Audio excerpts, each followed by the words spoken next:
This video is brought to you by SpiritBots. They offer some of the fastest, most reliable trading bots, buying and selling over 1,000 different cosmetics and weapons. As you guys probably know, I use them all the time, so be sure to check them out in the description below. Hi guys, it's Pyro here. Today I just want to make a video about how to start unusual trading in TF2. It's been quite a while since I've made a trading tutorial, and in my last tutorial I didn't go into that much depth about unusual trading, but for this tutorial I want to talk about how to get into trading low tier unusuals. So there's a few things that you'll need before you'll start unusual trading. Firstly, you need around 10 keys. You can get into unusual trading with around 8 keys, but having more keys will obviously open your chances of buying an unusual. So the first part of this guide is about getting an unusual. Go on to TF2 Outpost and make an unusual quick buying advertisement. There's a few examples on screen, but basically you need to advertise that you're buying low-end unusuals for pure. You can find these low-end unusuals by going onto Backpack.tf and going to the bottom of the unusual price list. In the description of your advertisement, just make sure you say you are quick buying and looking for a discount of around 20 to 40% off. You want to make sure that you have quite a few ads listed and that you bump them regularly. You can also advertise on Backpack.tf, but I think that Outpost is probably the most effective out of all the websites for trading. So now that you've set up your quick buying ads, you can start searching for quick sell unusuals. You can do this on unusual trade servers and Outpost, but my personal favourite website to find quick sells is Trade.tf. You'll need to become a pro member on their website by adding Trade.tf to your name, but once you've done that, hover over the trading tab at the top and click on good deals. Then sort the deals by unusual and click search. This will bring up all the unusuals being advertised lower than their value on Backpack.tf. Keep looking for people who are quick selling their unusuals, and when you find one, be sure to snap it up and buy it quickly. Before buying an unusual, there's a number of questions you need to ask yourself before purchasing it.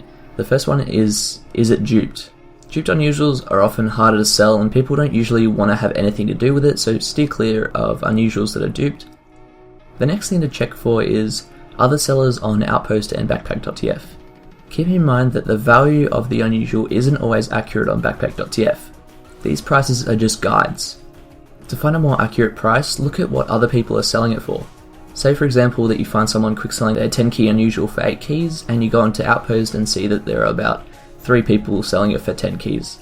Then that's a good deal because you'll be able to probably make 2 keys profit. But if you find someone quick selling their 11 key unusual for 9 keys and there are 3 other people selling it for 9 keys, then it's not a good deal because you're going to have a lot harder time selling it for 11 keys. The next part of this guide is about what makes an unusual good. Unusuals that sell well are typically first and second gen unusuals. Obviously both of these generations have bad effects and good effects, but a general rule of thumb is that earlier unusuals are loved by their community a bit more than later gen. There are also a lot of newer gen effects that still sell well, but I have left a link in the description that will tell you what effects fall into what generation.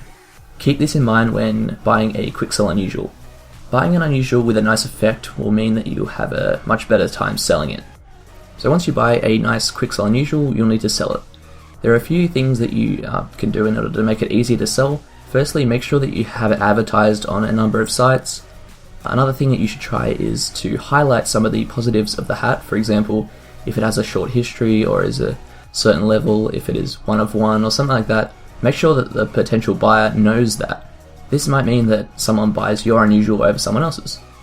So yeah, that's basically it. Just keep repeating this process and you'll become extremely wealthy in TF2. You'll notice that trading unusuals can get you a lot of profit. With trading normal items, you'll be lucky to make like 1 ref, but with trading unusuals, you can make keys of profit sometimes. Keep in mind that you need to have patience while trading unusuals, and it can consume a lot of your time. Anyway guys, I hope you enjoyed this video. If you'd like to see an example of me using this guide in the real world, be sure to check out the episode of Nothing to Something that will be coming out over the next few days. But yeah, thanks again for watching guys. If you enjoyed this video, feel free to leave a like, subscribe for more of my future videos, and I hope you have a nice day.